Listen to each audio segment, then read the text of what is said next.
possibile iniziare ad appendere? Sì, Sì. è finito. D'accordo. Il lavoro da fare è qui. Benissimo. Okay, so we hang the pictures. Just hang the pictures. Hang them and put plastic over them. To be an artist, to be a photographer, you have to nurture the things that most people discard. You have to keep them alive in order to tap them.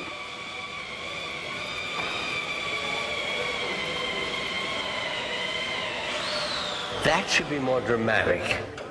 It's been important to me my whole life not to let go of any of the things that most people would throw in the ash can. I have to be in touch with my fragility, with the man in me and the woman in me, the child in me, the grandfather in me. All these things, they have to be kept alive. I think I do photograph what I'm afraid of. I think I have photographed what I was afraid of. Things that I couldn't deal with without the camera. My father's death, madness. But when I was young, women, I didn't understand. It gave me a sort of control over the situation that was legitimate because good work was being done. And by photographing what I was afraid of or what I was interested in, I explored and learned and laid the ghost. It got out of my system and onto the page.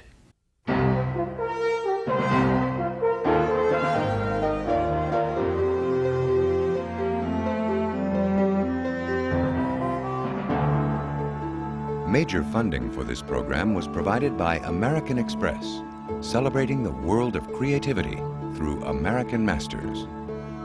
The National Endowment for the Arts, the Corporation for Public Broadcasting, and by annual financial support from viewers like you. Additional funding was provided by the following.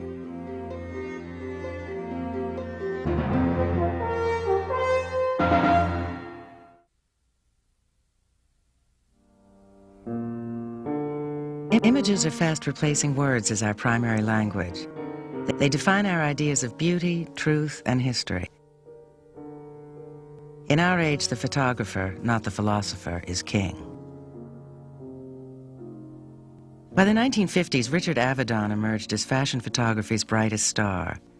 Since then, he has proved endlessly protean, tacking unpredictably from commerce to art and back again. Dominating one, challenging the other, and changing the rules of both. Today, his images are everywhere. Some have become iconic in our culture. Avedon, along with Irving Penn, has forever altered the terms of photographic portraiture.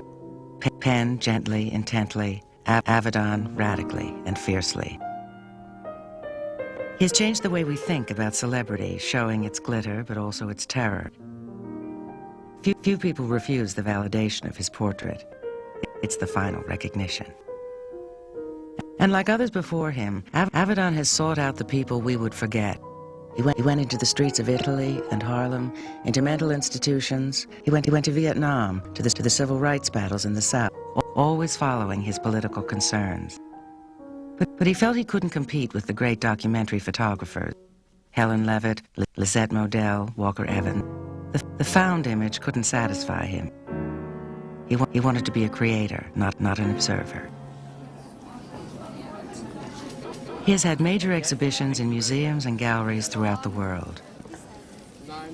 He's become one of the richest, most celebrated photographers ever, and one of the most controversial. Have you seen the show yet? Yes.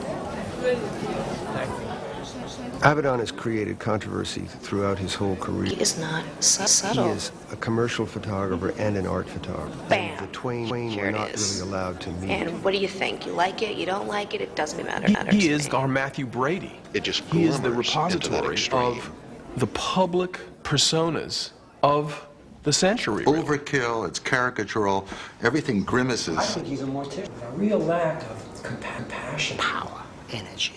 Energy more than anything else. Energy. I don't know. I think he loves all these people a lot. You know, he's paying them a tremendous amount of attention. Reality's the great collaborator. He's struggling against it. Nobody has lasted as long as he has a sort of sweep of the culture over a series of decades through a series of classes There's only one person who's been doing He seems it. to have everything. He seems to be rich, good-looking, makes a He's lot just of money. in your face all the time. You don't get a lives in choice. magical world.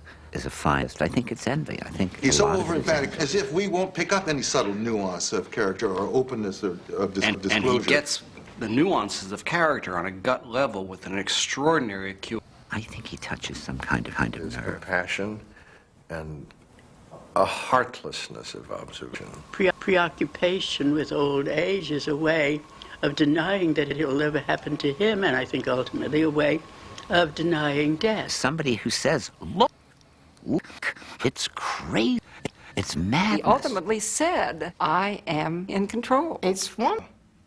That's why the artist should be. He should prevail. I think those pictures will live for hundreds and hundreds and hundreds and hundreds of years.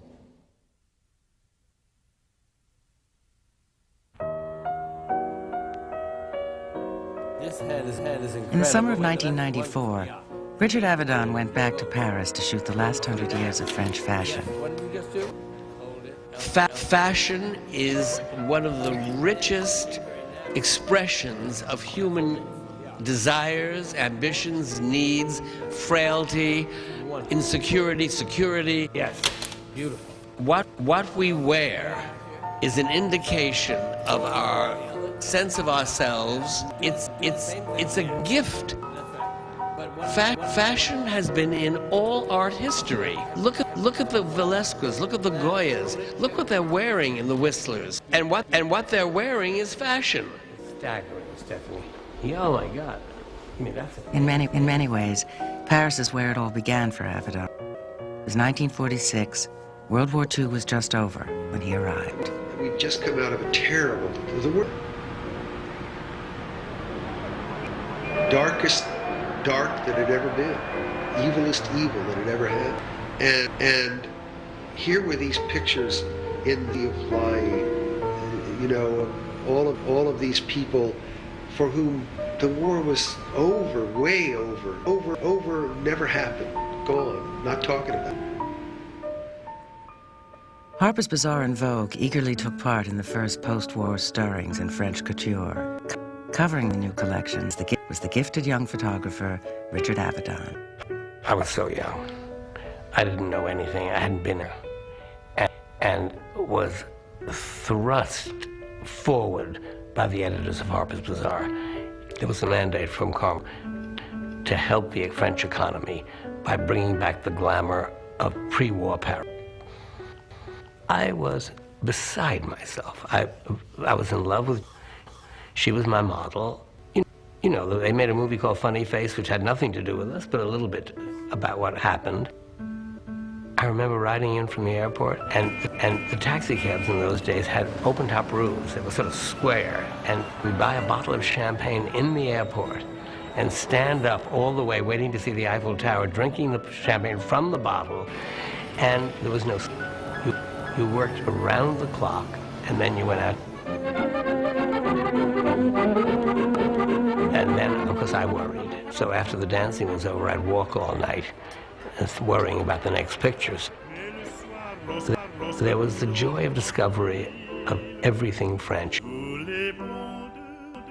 No one had ever seen anything like Avedon's pictures before. The streets seemed to burst off the page. Their vitality had tremendous shock value. In the 30s and 40s, fashion photography had been dominated by giants like Hoyningen Hunet, Cecil Beaton, Horst P. Horst, whose formal poses embodied the Art Deco tradition. He changed the whole mood of fashion photography. Before him, every model posed. She became a statue. Whereas Dick, as I said, he participated. He was in the picture. And the way he moved with his Rolleiflex was as though he was dancing with you. And